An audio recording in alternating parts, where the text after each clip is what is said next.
Ibu,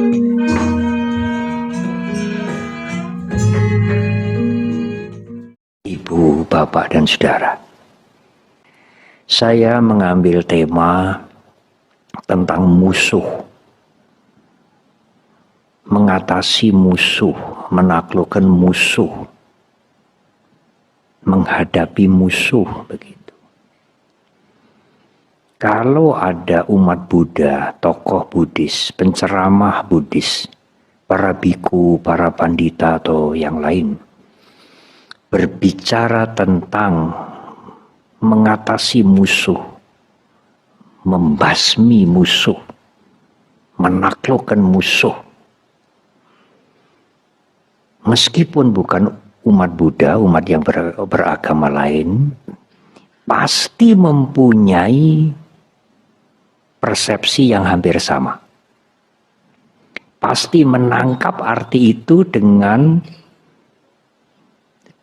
persepsi yang hampir sama. Meskipun bukan umat Buddha. Apa persepsi mereka? Kalau biku, kalau pandita, kalau kalangan umat Buddha ini berbicara mengatasi musuh, pasti musuhnya itu di dalam dirinya sendiri. Bukan membasmi atau menghancurkan musuh di luar. Bukan. Nek wong Buddha kuwi ngomong musuh mesti musuhe nang jero awake dhewe. Hampir semua orang begitu. Benar. Malam hari ini saya juga berbicara musuh di dalam. Karena sebenarnya yang membuat permusuhan di luar itu ya berasal dari dalam. Batin yang tidak tenteram itulah yang membuat kita bermusuhan dengan orang lain. Permusuhan, pertengkaran, ya dalam skala yang besar termasuk peperangan. Itu kan dimulai dari dalam diri kita. Kalau Anda membaca piagam UNESCO, salah satu lembaga pendidikan dan kebudayaan Perserikatan Bangsa-Bangsa, piagam UNESCO itu dibuka dengan kalimat persis ajaran Guru Agung Buddha Gautama. Piagam UNESCO itu menyebutkan peperangan itu sejatinya bermula dari pribadi tiap-tiap orang. Peperangan itu sebenarnya dimulai dari dalam diri manusia. Itu piagam UNESCO. Persis seperti ajaran Guru Agung kita. Semua perilaku kita itu bersumber dari pikiran kita sendiri. Dan perilaku kita itu memberikan dampak sosial kepada masyarakat karena kita tidak hidup sendiri.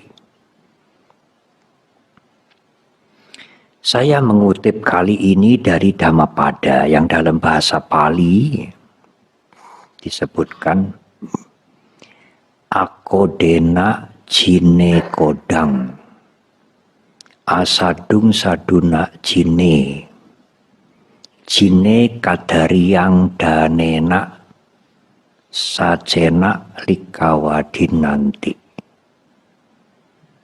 Akodena jine kodang, taklukkan, tundukkan kemarahan dengan tanpa marah.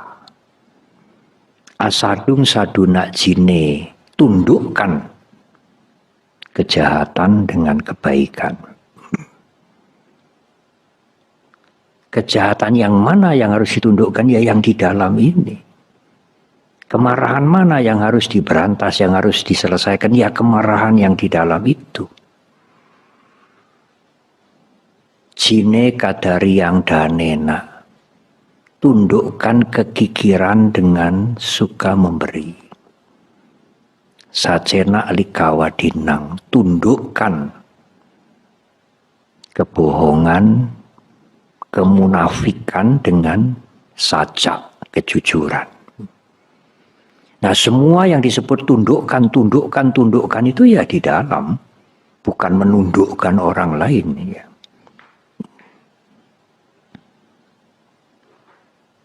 Ibu, bapak, dan saudara, saya akan memulai dari yang pertama ya.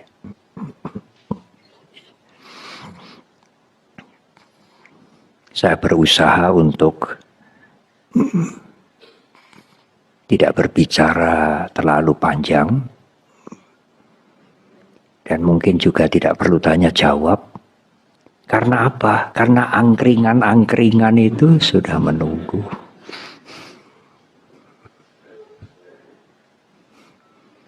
Saya akan berbicara dengan saksama dalam tempo yang sesingkat-singkat. Ibu, bapak, dan saudara, kemarahan itu menghancurkan. Jangan menggunakan kemarahan untuk merespon orang lain. Anda tidak akan menyelesaikan masalah.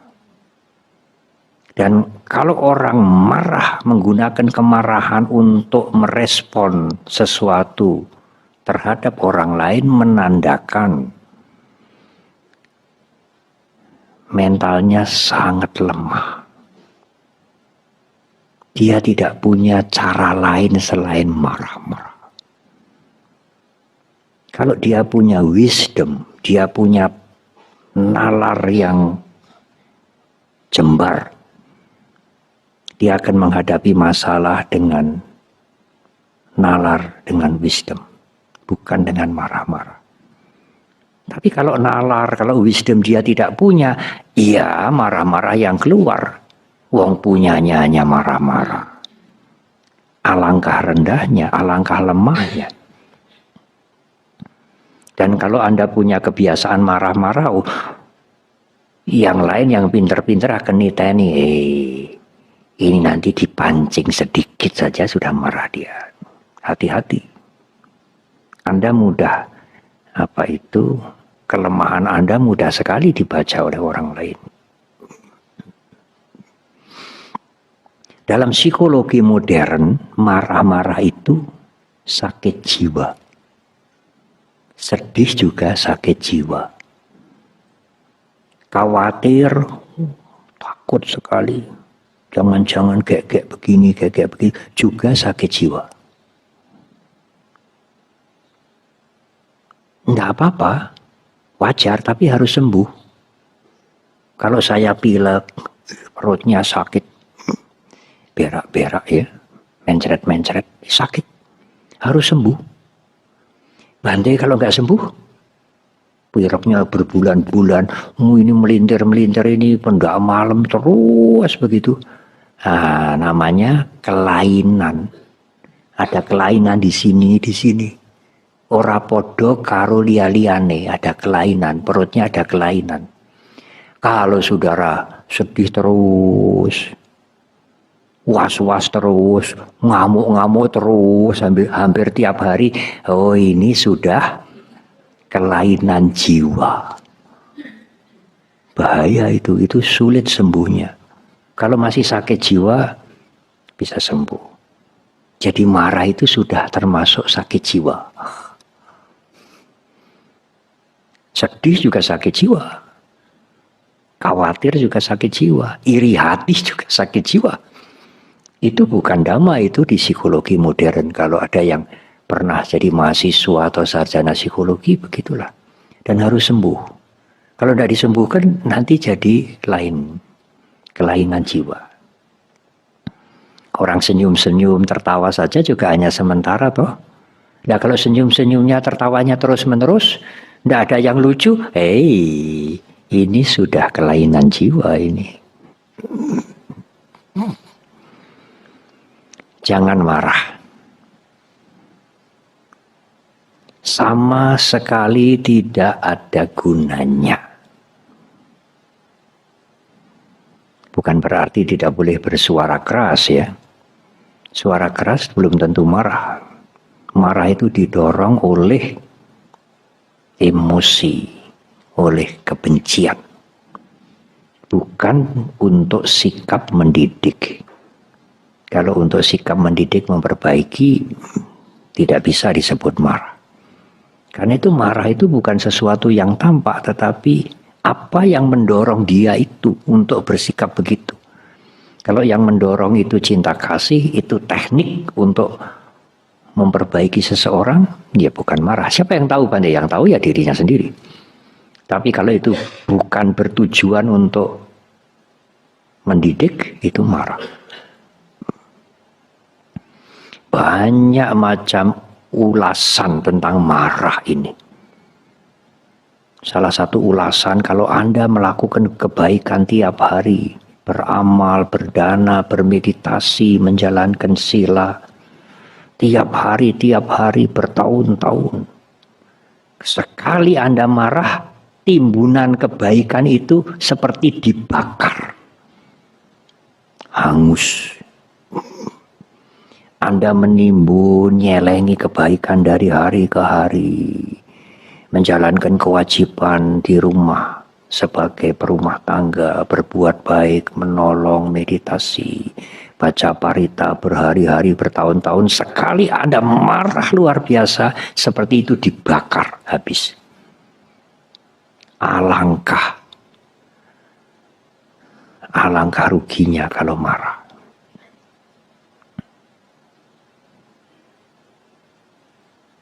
Ibu, bapak, dan saudara. Yang kedua adalah asadung saduna jine. Taklukkan kejahatan dengan kebaikan. Nah, kejahatan ini hadirnya, datangnya, munculnya juga dari pikiran. Kalau seseorang berbuat jahat, jangan menyalahkan yang lain. Oh, ada setan yang mengganggu gitu ya. Setannya harus diberi sajen supaya tidak mengganggu. Ya itu pikirannya sendiri. Jangan mencari kambing hitam bahwa seolah-olah Anda tidak bersalah, seolah-olah Anda berbuat yang buruk itu karena diganggu. Suatu saat, ibu, bapak, dan saudara, kalau saudara mau mengambil keputusan, jangan mengambil keputusan saat emosi, saat marah. Keputusannya sering tidak tepat, karena Anda memutuskan dengan tidak bijak. Marahnya itu dileremkan dulu. Kalau bisa ya biar meditasi dulu sore ini. Nanti kemarahannya itu, gregetannya itu dipikirkan lagi nanti malam setelah meditasi. Nah kalau tidak bisa meditasi bagaimana, Bante? Tidur dulu. Besok dipikir lagi. Nah besok pagi setelah selesai mandi kita pikir lagi, keputusan bisa beda banget. Lain seperti yang kita angen-angen kemarin sore. Tidak usah begitu. Beda sekali karena semalam kita sudah rileks, sudah tidur. Jadi sorenya itu begini begitu. Begini harus begini, kita diinjak-injak, kita tidak dihargai. Saya harus begini. Kalau tidak meditasi ya tidur dulu aja. Besok pagi-pagi bangun, habis mandi pagi, rileks. Gimana? Tidak usah. Marahi perkara nanti kalau kita melakukan begitu ya. Hilang sendiri. Itu salah satu cara untuk mendinginkan kemarahan. Syukur kalau Anda melatih meditasi. Kalau tidak ya paling tidak tidur dulu.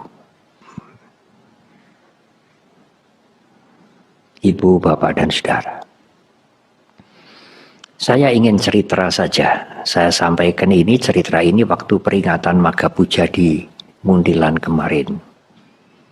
menaklukkan kejahatan dengan kebaikan. Ceritanya agak kuno, tetapi kasus itu bisa terjadi di dalam rumah tangga, di pekerjaan, dengan teman sekarang.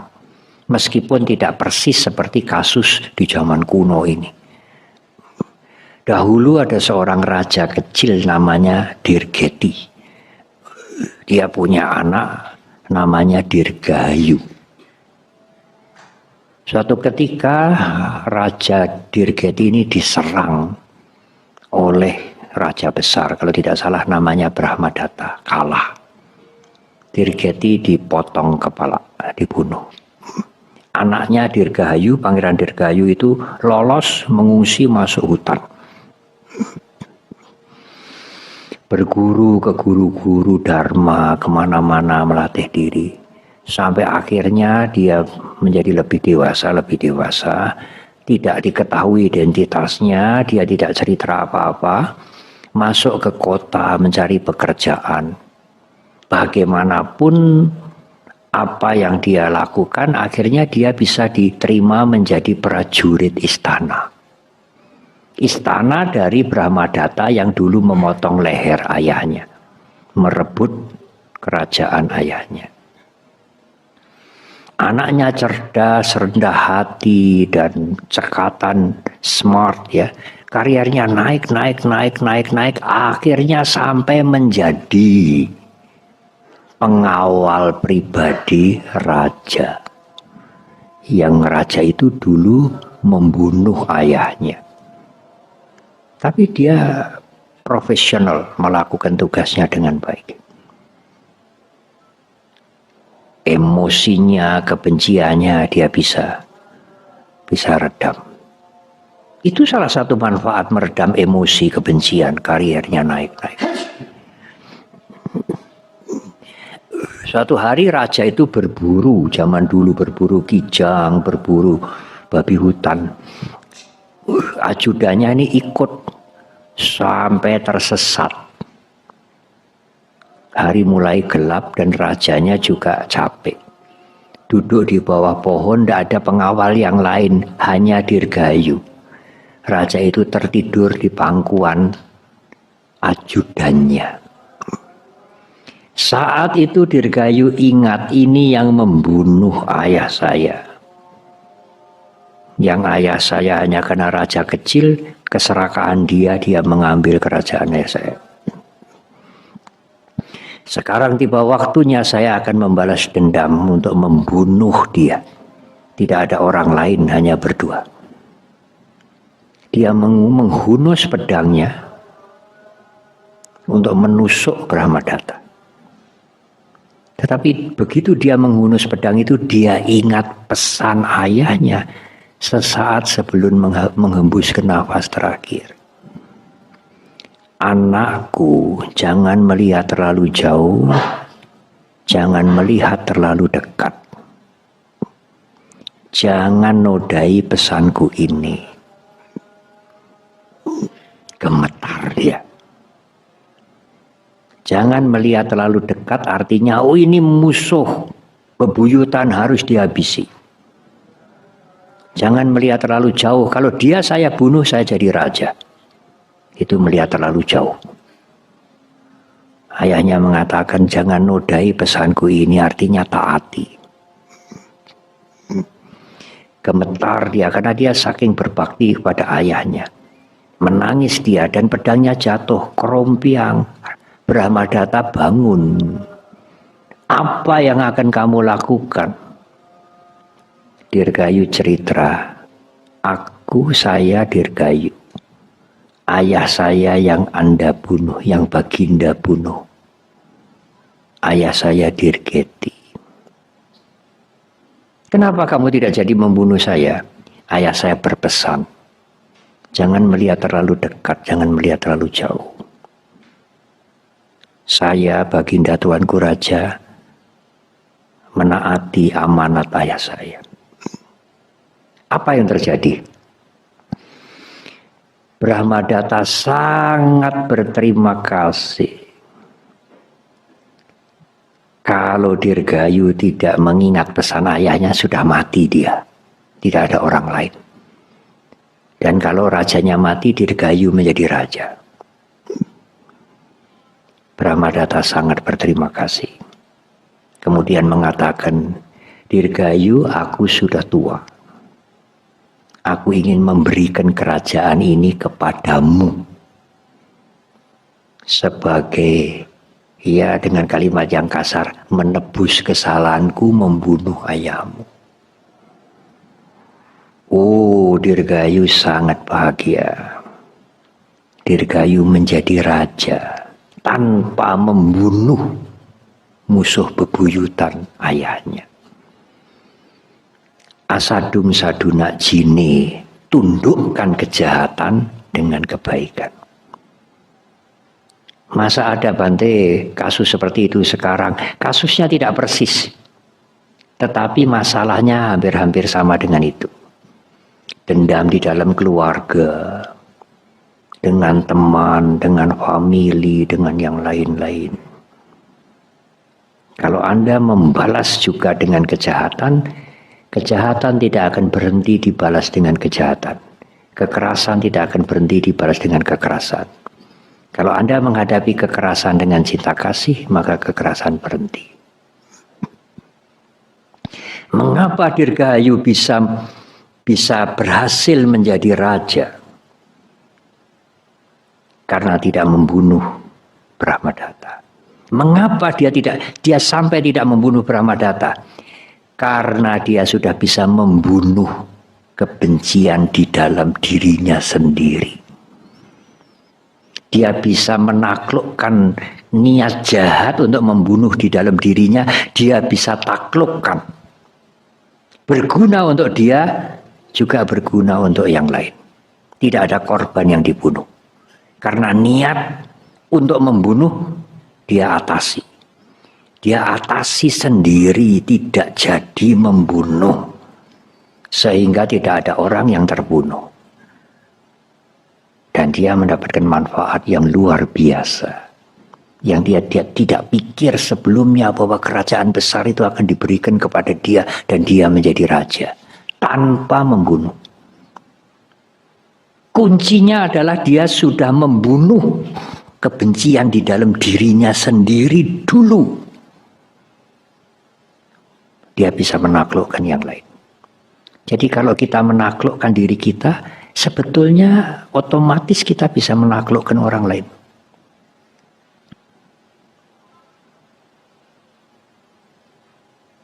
Kalau kita menaklukkan orang lain, menebar kebencian.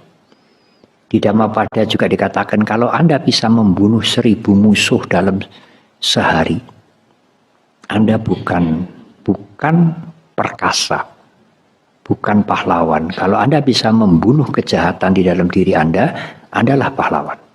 Sebab kalau 1000 orang dibunuh satu hari, yang dendam adalah 1000 orang lebih bahkan. Keluarga-keluarga yang dibunuh itu akan dendam semua pada Anda.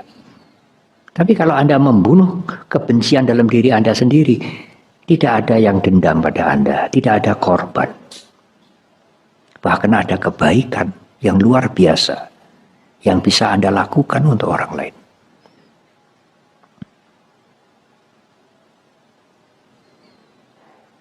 Jine kadariang danena, tundukkan kekikiran dengan suka memberi. Ini mesti diri sendiri ya Bante. Kalau dirinya kikir, cobalah kita mulai berdana, memberi, membantu. Ya tidak usah besar-besar semampunya. Nanti lama-lama akan menjadi kebiasaan baik untuk membantu. Iya, tetapi juga bisa menundukkan orang lain. Kalau kita menundukkan kekikiran diri kita sendiri, kita bisa menundukkan orang lain juga loh. Ada cerita, ini cerita nyata. Di satu desa. Di sini umumnya di kota juga, kalau ada acara apa sajalah. Mendak kematian orang tua, mau perkawinan, pindah rumah itu selamatan, kenduri. Di desa itu juga begitu, tapi ada satu orang, satu keluarga yang diundang kenduri selalu tidak mau. Alasannya macam-macam, yang sibuk lah, yang inilah, juga kemungkinan ada alasan keyakinan. Keyakinan dia membuat dia tidak mau ikut kenduri. Sedangkan yang lain-lain agama apapun ya hadir ikut kenduri. Karena kenduri itu punya nilai sosial juga. Kerukunan, kebersamaan itu. Yang punya rumah ini, niteni itu selalu tidak mau datang. Tetapi tidak marah. Dia selalu menyuruh pembantunya atau kadang-kadang dia sendiri ngantri. Kalau di tempat saya namanya berkat. Berkat itu ya itu tadi tumpeng dan lain-lain itu dibungkus dengan daun jati, namanya berkat. Yang tidak datang itu diantri berkat oleh pembantunya atau oleh dia sendiri. Dan setiap dia membuat kenduri, satu orang itu selalu tidak mau datang, selalu diantri berkat.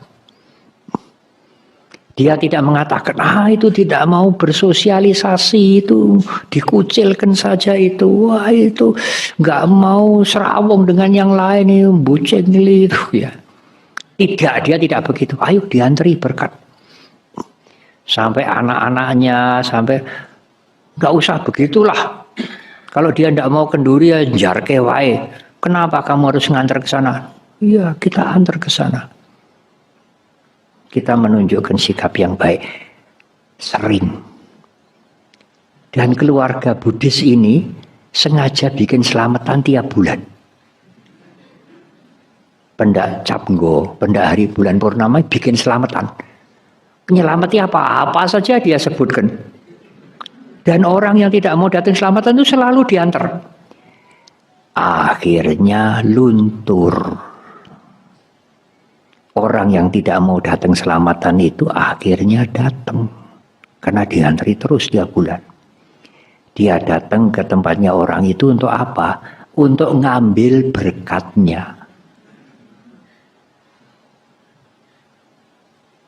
Kemudian lama-lama ikut serawung. Itu kan satu cara toh. Menaklukkan kemarahan, kejengkelan melihat ada tetangga yang menurut pandangan umum patut dikucilkan, dia menghadapi dengan kebaikan. Bukan dengan kemarahan, bukan dengan kejengkelan, bukan dengan diomongkan kemana-mana, dihadapi dengan memberikan dana terus, menang dia. Akhirnya luntur juga. Asadum saduna jine. Tundukkan kebaikan, kejahatan dengan kebaikan. Sacena jine kadari yang danena. Tundukkan kekikiran dengan suka berdana. Yang terakhir, sacena alikawadinang. Tundukkan kemunafikan, kebohongan dengan kejujuran.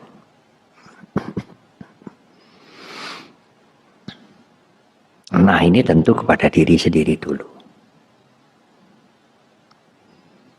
Sekarang ini mungkin 1 bulan sudah lewat.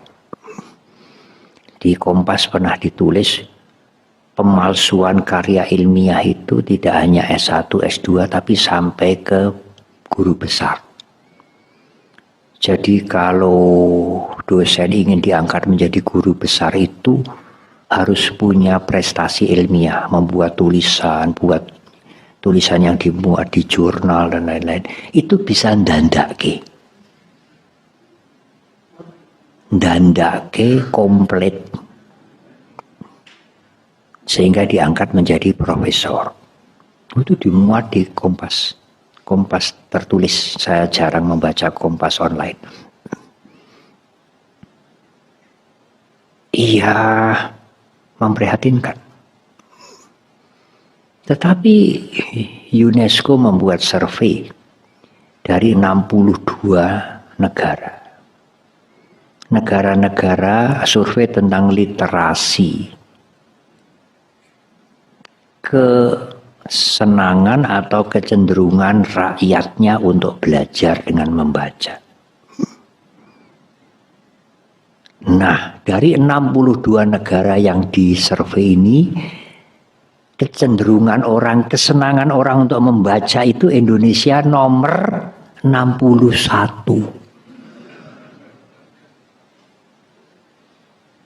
Jadi rakyat masyarakat Indonesia senangnya nonton televisi, ngerumpi, WA, handphone, membaca.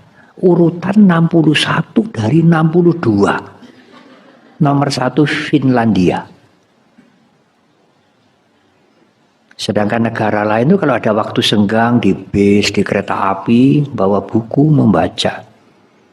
Nah, di sini membaca itu masa 61 dari 62 terlalu itu.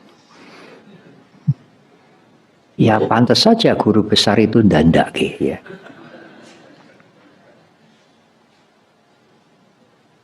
Satcena alikawadinam. Tundukkanlah kepalsuan, kemunafikan, kebohongan dengan sajak. Jujur. Tetapi dalam arti yang lebih luas, jujur itu tidak hanya menepati janji, ngebayar utang tepat waktu, tidak hanya itu. Jujur itu adalah konsistensi juga.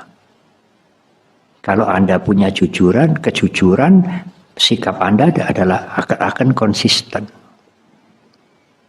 Dan konsistensi itu membentuk integritas Anda. Integritas tidak bisa dibentuk 1-2 hari, 1-2 tahun, tetapi bertahun-tahun. Teguh memegang prinsip yang baik tentu. Teguh memegang kejujuran. Tidak ngapusi, tidak mencuri. Bagaimanapun juga ada kesempatan, tidak. Itu akan membentuk integritas. Nah, seperti itulah Ibu Bapak dan Saudara, 4 hal yang ingin saya sampaikan pada malam hari ini. Sudah 1 jam mungkin saya berbicara. Saya harus mengakhiri. Akodena jine kodang. Mari menundukkan kemarahan di dalam dengan tidak marah. Banyak sekali manfaat untuk tidak marah. Meskipun kita tentu harus belajar. Kalau modalnya baru sedikit ya bisa tidak marah. Tapi nanti kalau sudah kentekan modal, marahnya keluar. Karena tidak punya modal lain untuk menghadapi masalah itu. Ya. Asadung saduna jine, tundukkan kejahatan dengan kebaikan. Anda akan mendapat manfaat dan orang lain akan mendapatkan manfaat. Memang kita menundukkan diri kita sendiri, tapi dengan menundukkan diri kita, kita bisa menundukkan orang lain. Kalau kita tidak bisa menundukkan diri kita sendiri, jangan harap Anda bisa menundukkan orang lain. Jine kadari yang danena. Tundukkan kekikiran dengan berdana. Kita memperbaiki diri kita yang kikir dulu dengan berdana. Otomatis orang lain yang kikir nanti akan hilang kekikirannya. Karena sikap kita yang generous. Sikap kita yang suka memberi. Sacena alikawadinang. Tundukkan kemunafikan dengan kejujuran. Dengan konsistensi. Semoga wihara ini tetap memberikan manfaat. Bukan hanya manfaat untuk umat Buddha, tetapi manfaat untuk masyarakat. Semoga semua makhluk berbahagia. Terima kasih.